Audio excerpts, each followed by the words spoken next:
The first thing Robbie Arnet did when he realized his wife was gone was nothing at all. He stood in the foyer of their modest row house in the grimy, mixed-race district of Veritas, perfectly still. The door hung open, a splintered ruin around the lock. A fine cold rain misted the cobblestones outside, carrying the stench of the canal and the distant coppery tang from the dwarven forges. Inside, the scent of Mia's lavender soap was being overpowered by the smell of wet stone and something else. Something faintly acrid and alien. His heart was a frantic bird trying to beat its way out of his chest. His palms were slick with sweat, but his face was a placid mask. His breathing, after a single initial hitch, was deep and measured. In through the nose, hold for 4, out through the mouth. A trick from the war. A trick to keep the screaming terror locked in its box. His eyes, a flat gunmetal gray, scanned the scene. No overturned furniture. No signs of a struggle. Just the violated door and the lingering wrongness in the air. Her gardening basket sat by the kitchen entrance, half full of herbs from their tiny walled garden.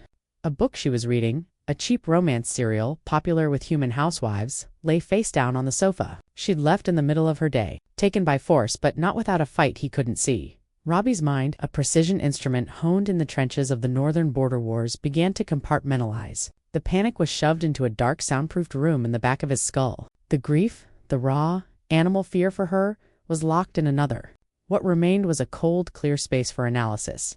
He walked through the ground floor, his boots silent on the worn rug. Nothing in the kitchen, nothing in the small parlor. He climbed the stairs, each step deliberate. Their bedroom was tidy, the bed made. Mia's side of the closet was undisturbed. It wasn't a robbery. It was a message. He returned to the foyer and knelt by the shattered doorframe. He didn't touch the splintered wood. Instead, he peered at it. The lock hadn't been picked. It had been sundered, not with a crowbar. The break was too clean, the grain of the wood petrified and brittle around the edges, as if flash frozen and then shattered. Arcane force, not the messy work of a common thug. Then he saw it, tucked just inside the door where it would have fluttered down after being slipped through the crack, was a small off-white rectangle. A card. He didn't pick it up immediately. He studied it. Thick, expensive cardstock. No writing on the side facing up. Using a pen from his pocket, he flipped it over. There was no name, no threat. Just an embossed symbol. A stylized skeletal hand, its fingers curled as if clutching something, with a single, multifaceted gem set in the palm. The chill, a block of ice formed in Robbie's gut, colder than any battlefield frost. The Chill were not a street gang. They were an institution. A multi-species syndicate that dealt in forbidden magic, soul trafficking, and artifacts best left buried. They were ghosts, rumors whispered in the gambling dens and brothels owned by his own employer, Silas Van. Taking them on wasn't a war. It was suicide. But they had Mia. The box in his mind labeled terror rattled violently. He visualized reinforcing the locks. Breathe in, hold, breathe out. He needed a weapon. Not a gun, though he had several. Not a blade. He needed a force of nature. He needed a psycho. Pulling a small, non-magical communicator from his coat, he pressed a single button. It rang once. A voice answered, cheerful and unnervingly smooth. Robbie, was just thinking about you. This little songbird outside my window, it's been singing the same 5 notes for an hour. I'm teaching it a new tune. With a blowgun, Neslo, Robbie said, his voice even betraying none of the cataclysm happening inside him. I have a problem. Ooh, a problem. Is it the fun, sticky kind? They took Mia. The line went silent for a full 10 seconds. The cheerful menace vanished, replaced by a dead flat calm that was infinitely more terrifying. Who do we get to kill? Robbie? Meet me at the Weeping Stone. 10 minutes. Come ready for a long night. I'm always ready. Boss. The line went dead. Robbie allowed himself one more moment of stillness, his hand resting on the doorframe where Mia's fingers had rested just this morning when she kissed him goodbye. He saw her smile, the way it crinkled the corners of her hazel eyes. He felt the ghost of her touch on his cheek. Then he locked the image away in the vault with all his other precious things, turned and walked out into the rain-soaked gloom. The strategist was in command. The husband was in a cage, screaming. The Weeping Stone was a gargoyle-adorned plinth in a forgotten square deep in the bowels, the oldest and most lawless part of Veritas. It was where Robbie and Neslo had met as scared kids, where they'd planned their first heists, and where, after the war, Robbie had decided to go leveraging his tactical mind into a lieutenant position in Vancorp's organization. Neslo had found his own more visceral calling. Neslo Azile was already there, a lean shadow coalescing from the deeper shadows between 2 leaning He was an elf, but, unlike the haughty, aristocratic elves of the Sunstone Grove, Neslo was a gutter elf, his lineage diluted and hardened by city life. His ears were sharply pointed, his features fine, but his eyes were windows to a furnace of pure, unfiltered insanity. He wore a long, dark coat that smelled of chemicals and dried blood, and he moved with a predator's liquid grace in his hands. He was meticulously assembling a complex, multi-barreled pistol, his fingers moving with blinding speed and absolute certainty. "Tell me everything," Neslo said without looking up. The playful tone was gone, replaced by a chilling focus. Robbie did. The broken door, the petrified wood, the card. Neslo slotted the final barrel into place with a definitive click. The chill, ambitious, stupid, but ambitious. He looked up and his eyes gleamed in the murky light. "Why? You're a mid-level guy for a mid-level boss. Vancorp's a pimple on the city's ass compared to them. This isn't business. This is personal." Robbie nodded slowly. Neslo's madness often bypassed conventional logic to arrive at brutal, simple truths. "It has to be. A message for me specifically? But from who? And why?" "We could ask your boss," Neslo suggested, his smile returning. "A razor/politely, of course." "Silas first," Robbie agreed. "Then, we'll see how polite we need to be." Silas Vancorp's office was above a garish nightclub called the Siren's Call, in the heart of the entertainment district. The air was thick with the smell of cheap perfume, cheaper liquor, and the ozone temps of illegal hextech. Bouncers, a hulking minotaur, and a pair of scarred orcs nodded Robbie and Neslo through. They knew better than to ask about the arsenal Neslo carried like jewelry. Silas was a stout, bearded dwarf with a fondness for silk waistcoats and gold rings. He was counting a stack of grimy credits when they entered. His smile was wide and false. "Robbie, my boy," and Neslo, always. Presence. His eyes flicked to Neslo, who was quietly examining a framed picture on the wall, his head cocked as if listening to a distant scream. "What can I do for you?" "The chill took Mia," Robbie said, dispensing with pleasantries. Silas's smile vanished. He leaned back in his chair, which groaned under his weight. "The chill. You're sure?" Robbie placed the embossed card on the desk. Silas stared at it as if it were a venomous insect. "Damn," the dwarf breathed. "That's unfortunate. Why would they take her?" "Silas?" Robbie's voice was soft, but it carried the weight of impending violence. "This isn't their pattern. They don't kidnap lieutenants' wives for ransom. It's bad for business." Silas wiped a hand over his face. "There's talk rumors. The chill are consolidating, making a move on the smaller outfits. Maybe they're sending a message. Fall in line or lose what you love. You're one of my key people, Robbie. This hurts me too." It was a plausible corporate gangster explanation, but Robbie's mind, sharpened by 1,000 battlefield deceptions, caught the micro-expression. A flicker of the eyes. A tightening around the mouth. Silas was lying, or at least, not telling the whole truth. "Where would they take her?" Neslo asked, turning from the picture. He'd taken it off the wall and was now tracing the outline of a woman in the painting, with the tip of a stiletto dagger. "I don't know. Nobody knows where the chill hole up. They're phantoms." "Phantoms leave traces," Robbie said, his composure a stark contrast to Neslo's vibrating menace. "A door was broken with cryo-arcane force? That's specialized. Expensive. There can't be many practitioners in the city who can do that without leaving a residual signature." Silas paled. "You can't go poking into that sun. You'll get us all iced. Or worse, the chill. They don't just kill you. They unmake you. They trade in souls, Robbie." Neslo giggled. A high, unnerving sound. "Ooh, unmade. I've always wanted to see what that looks like on the inside." Robbie leaned forward, placing his hands flat on Silas's desk. He didn't raise his voice. He didn't need to. The quiet intensity in his eyes was far more threatening. "Silas, Mia is my wife. I am going to find her. I am going to burn down anyone who stands in my way. You can help me, and maybe you survive what comes next. Or you can hinder me, and I will let Neslo explain the concept of loyalty to you in his own unique way. Your choice." The dwarf looked from Robbie's cold, determined face to Neslo's gleefully psychotic one. He swallowed, his Adam's apple bobbing. There's a guy, an information broker, goes by the Keeper. He deals in arcane oddities. If anyone knows about cryo-arcane signatures, it's him. But not the one he's expecting. You're the distraction, Neslo. Be as loud, as chaotic as you can be. Draw every eye. Make them think the madness is coming from you. Neslo's eyes lit up with unholy joy. "My pleasure.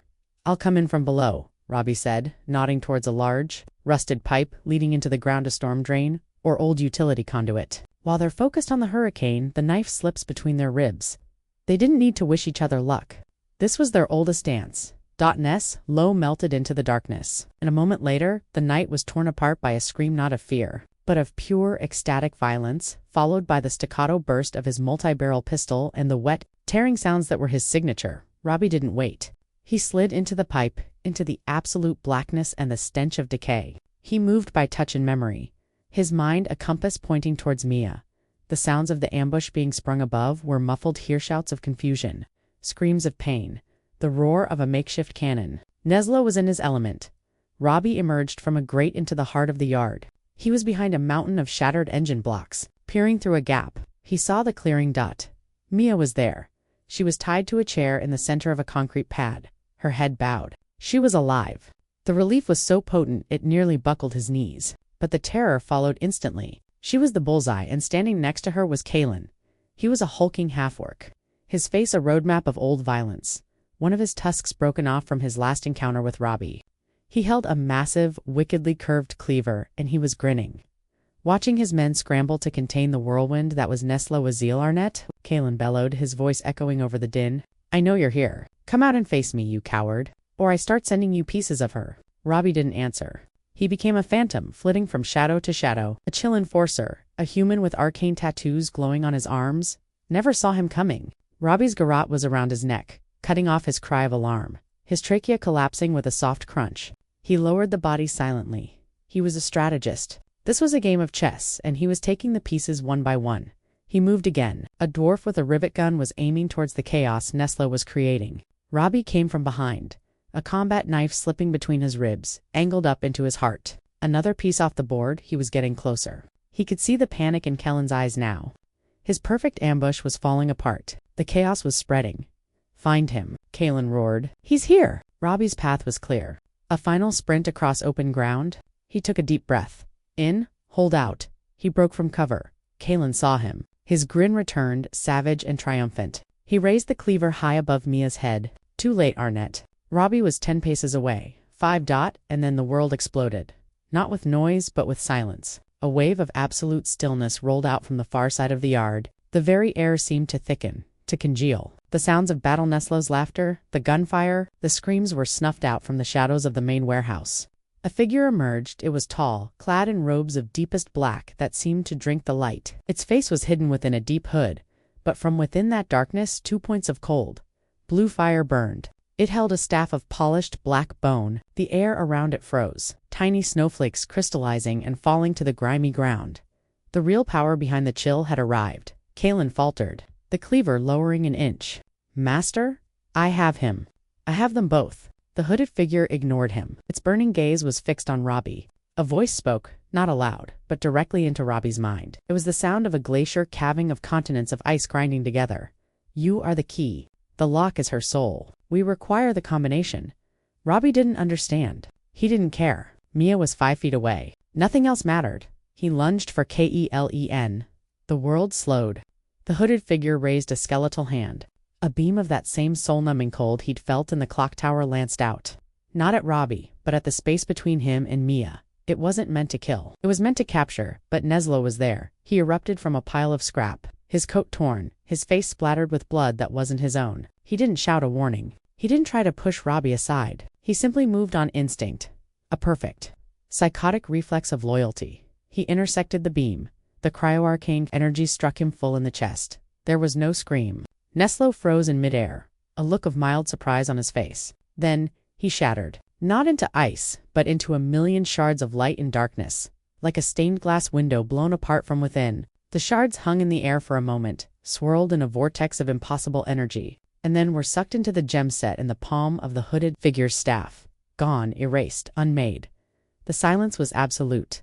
Robbie stared at the empty space where his friend, his brother, the chaotic, terrifying anchor of his life, had been. The box in his mind, the one that held all his control, all his composure, splintered. The war came rushing out, the screams of dying men, the smell of burning flesh, the feeling of mud and viscera, the utter, helpless rage at being a pawn in a game played by uncaring superior beings. It all flooded him, a tidal wave of trauma he'd spent a decade suppressing. He heard a raw, animal roar and realized it was coming from him.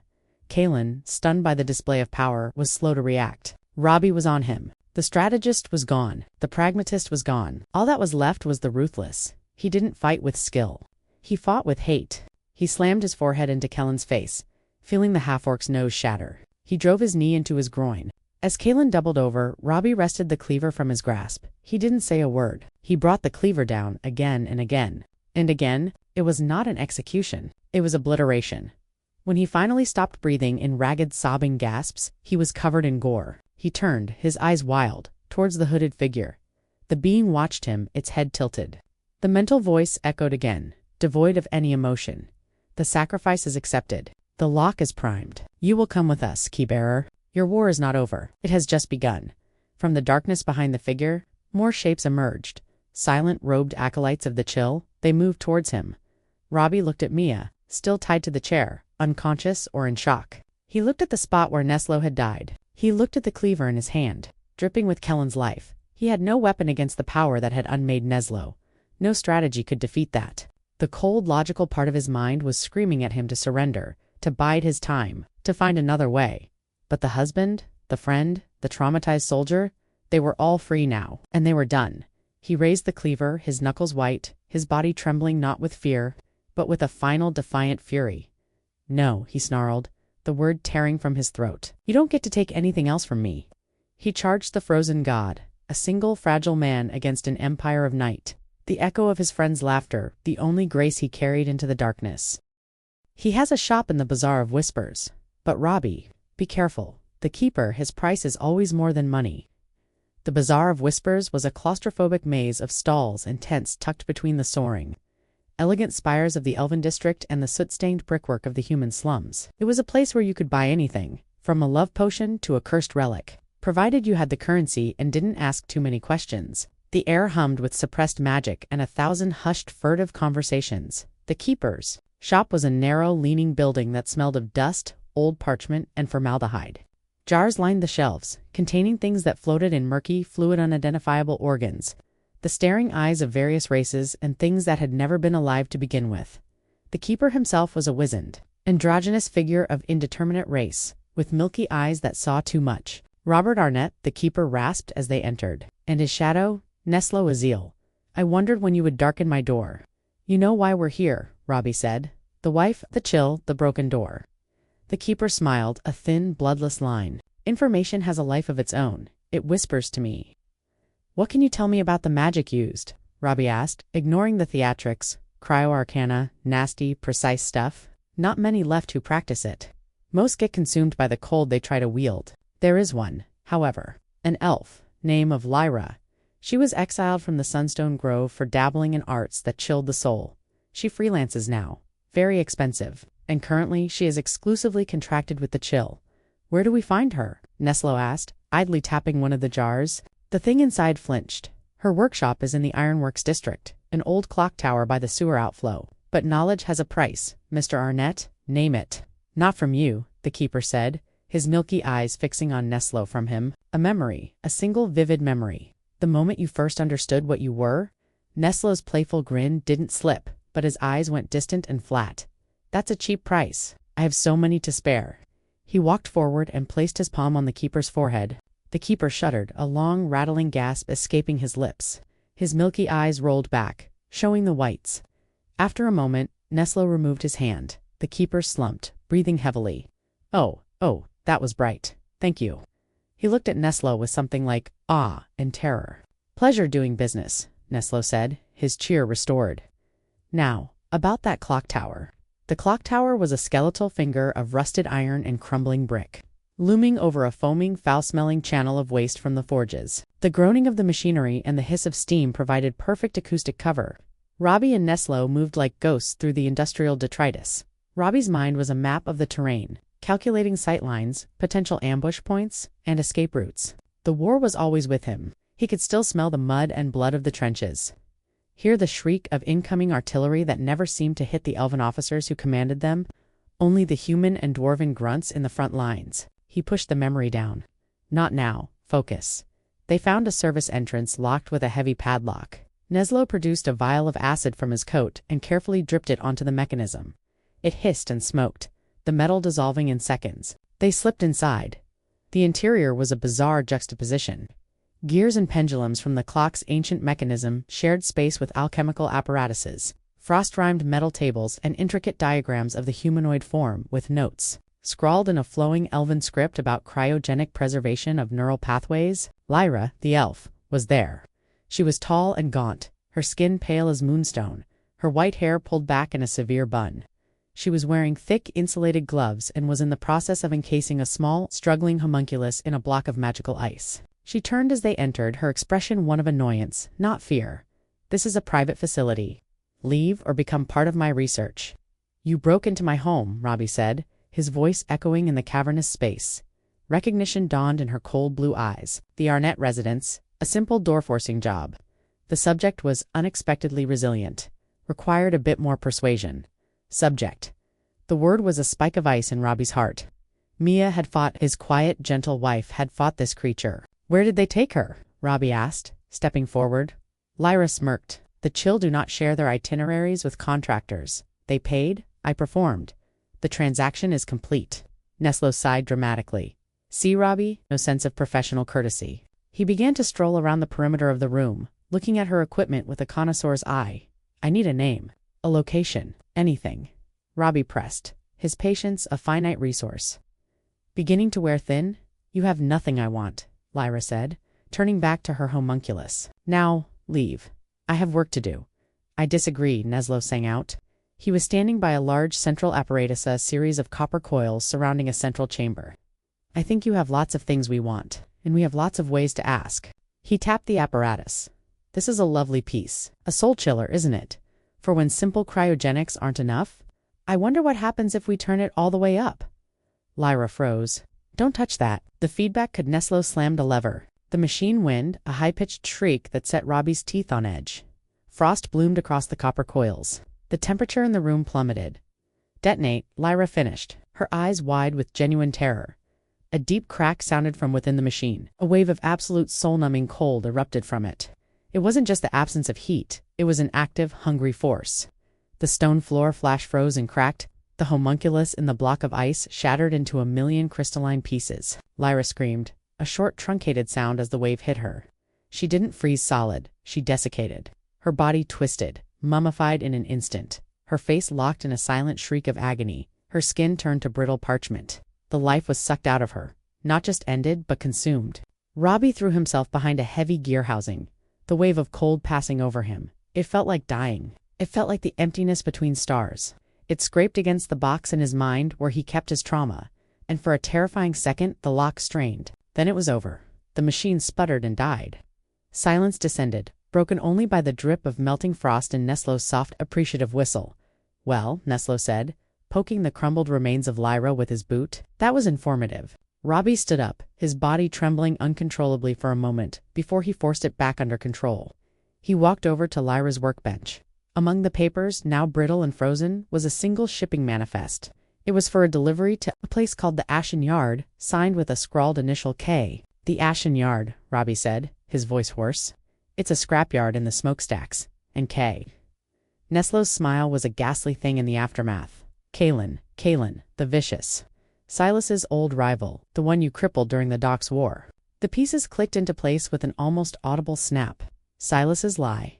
The personal nature of the attack. It wasn't the Chill moving against Vancorp. It was Kalen, using his new position within the Chill to settle an old score. He couldn't get to Robbie directly. Robbie was too careful, too guarded. So he went for Mia.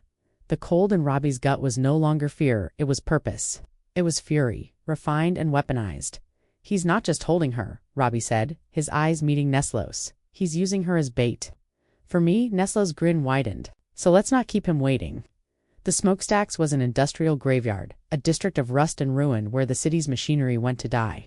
Towers of scrap metal cast long twisted shadows under the jaundiced glow of the city's light-polluted sky. The Ashen Yard was its heart, a sprawling junkyard dominated by the husks of decommissioned ore haulers and the skeletons of failed Hextech experiments.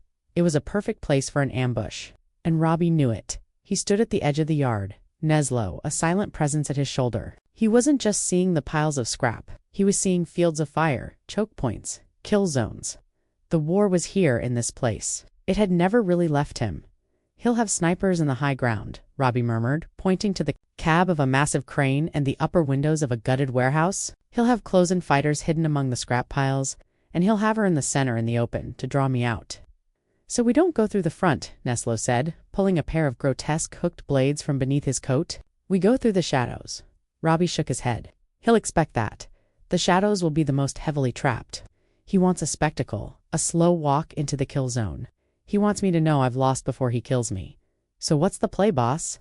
A memory flashed unbidden. The trenches? An elf officer ordering a suicidal charge across no man's land? Robbie, a young corporal then, had looked at the mud, the wire, the enemy machine gun nests. He hadn't charged. He'd taken 3 men and crawled through a drainage culvert no one had mapped, coming up behind the nests. They'd taken them out with knives and garrots. The officer had been decorated for the resulting victory. Robbie had been commended for initiative. He'd learned 2 lessons that day. Officers were fools, and the direct approach was for the dead. We give him a spectacle, Robbie said, a plan crystallizing in his mind with brutal clarity.